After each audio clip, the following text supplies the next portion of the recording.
You live in London, you live in a big city, you live in New York, Bangkok, wherever you live, and you want to be a trail runner or you want to do trail races. How do you train for them?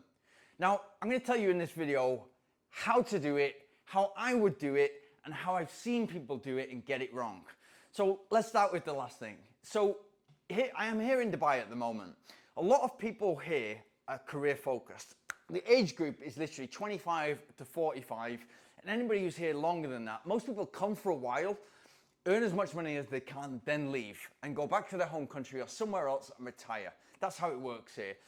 What you see from people here is this desire, this deep desire to go on a spiritual journey, on an enlightenment journey, and go and do things like climb mountains, do marathons in different countries, do trail running marathons, because you've got that corporate high achiever mindset here. There's lots of them here. It's a very competitive environment. So they're trying to go and they'll do Marathon des Sables, or they're trying to get it to Western States, or they try to do 100 milers somewhere, try to do UTMB. They want to go off and do those big races. They want to climb Everest. They want to climb these big mountains, the 8,000 meter mountains.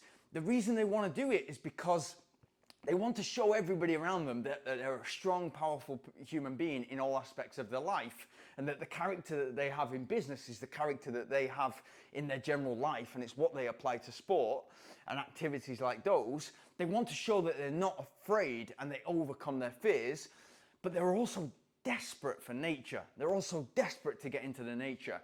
So when I see guys here, guys and girls, and they go into UTMB, I saw this in August, they go to UTMB, it's like I speak to them, what training have you done in Dubai to make you ready for the UTMB, which is like that, for literally 24 to 20 to 48 hours. That's what it's like, yeah? What training have you done in Dubai? They'll often say, well, I've been to Jabal Jais, which is a small mountain range over this way. I've been to Jabal Hafid. I've been over to kind of Hatta. I've been to indoor ski Dubai. And I'm like, take it easy. Please take it easy. Like, walk a lot when you're not feeling it. Those things are not preparing you for what is going on in the Alps. It's not preparing you for UTMB. It's not preparing you for a trail race. And the problem is they have all the money to buy all the gear. So that's why I call them all the gear, no idea, because they literally, and respect to them for it, they're putting themselves out there and putting them into a situation where it's going to be tough. And for any runner, it's going to be tough. Throughout those 20, 30, 40, 50 hours, it's going to be tough. There's going to be points where you kind of question everything. There's going to be points where you lose your mind a little bit. There's going to be points where you get muscle cramps, where your stomach's acting up, where you're being sick, whether you've got diarrhea. All these different things are going to happen to you, likely, especially if you're not prepared, and more frequently if you're not prepared. And you're not setting yourself up for success if you're not preparing right.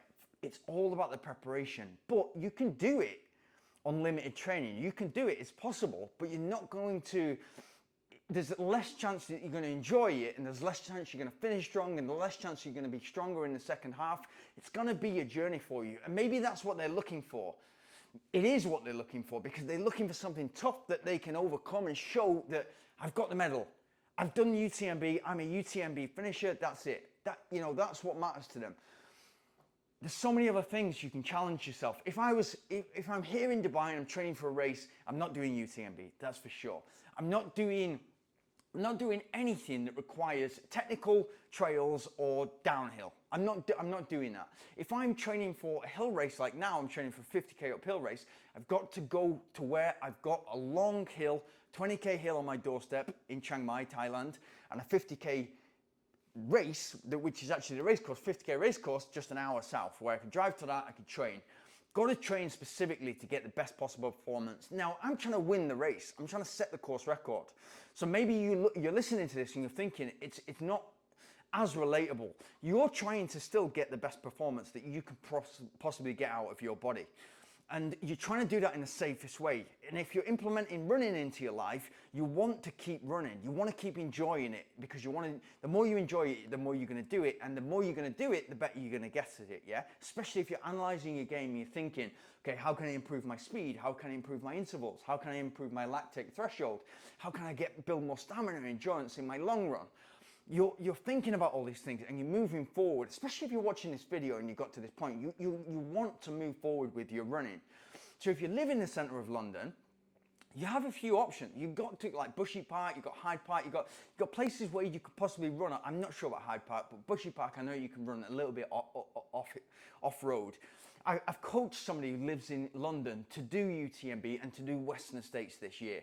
Like, we had to focus on gradients on the treadmill, up and downhill. We had to condition the quads. So we had to go and find out a treadmill that was -5, -10, -15%. So we could focus on those downhill, because a lot of the time it's protecting your quads. If you can do some work on the trail, and therefore you get that different terrain where the leg and the leg muscles are not stabilizing the leg in the same way that when you're running on the road as to when you're running on the trail. The leg is going everywhere on the trail, which causes fatigue in the leg. And so if the muscles are not conditioned, you're going to have problems later on in the life. Later on in the race, you're going to have problems when it gets to hour 2, when it gets to hour 4, when it gets to hour 10, 20, 30. Think about it, how difficult that's going to be.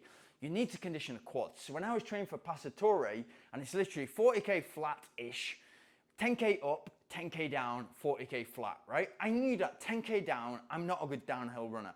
I knew that I needed to condition my quads because I didn't want to lose time on the other leaders.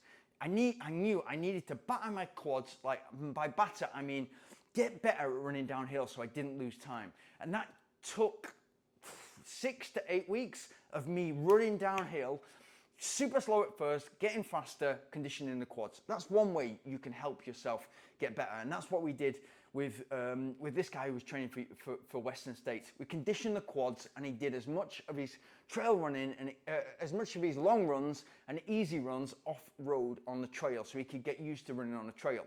Can he emulate the Western States course? It's easier to emulate the Western States course than it is to emulate the UTMB course, because the UTMB course, once you get to the Alps, it's so technical. You've got the poles, you've got the hiking. Unless you're living in Spain, France, Italy, it's very, very difficult to emulate the Western States course. And that's exactly why Americans have struggled over the years to do well at Western States. And that's exactly why it took Jim Walmsley. Courtney's like another athlete, she's out there, right? And there are technical trail races in America, of course, but there's nothing like the Alps. And that's why it took Jim Walmsley 2 years to move to France, to run on a course, and then break the course record. Yeah, that's why it took, it's that level of commitment. So what I would say to you is, if you are, like and subscribe, by the way, like and subscribe and comment and tell me about your trail running and what you're trying to do in trail running or in road running, and what you're aiming towards and what questions you have. I'd love to answer them. Like and subscribe and comment. But what I would say to you, if you are living in a city like London or New York, big city where it's difficult to get out to the trails or where it's a big effort, take that time. If you really want to run a trail race, take that time once a week at the weekend to go and run on the trails. Go with your partner, go with your friends, go on your own. Run on the trails for as long as you possibly can on a weekly basis, and then do the rest of the training, do the speed work and stuff like that, and the downhill conditioning of quads on a treadmill or on the road. You can do that and you can make it happen. You can go there and you can get yourself a good result. If it was me, I would play to my environment. And what I mean by that is, I'd look at what was around me and what I needed to be near. Maybe I need to be in my job for the next 2 to 3 years. I would look at what I have access to, and I would get my best possible results on the tarmac, essentially on the road, if I was living in a big city. Because I know I'd have access to the treadmill. I could condition my quads on the treadmill for long races, and I know you always have access to the road. That's what I would do. Good luck, because I think whatever you're trying to do, especially if you're looking forward like that and you're trying to do big things, I think it's amazing. So good luck. And ask me any questions you want about running.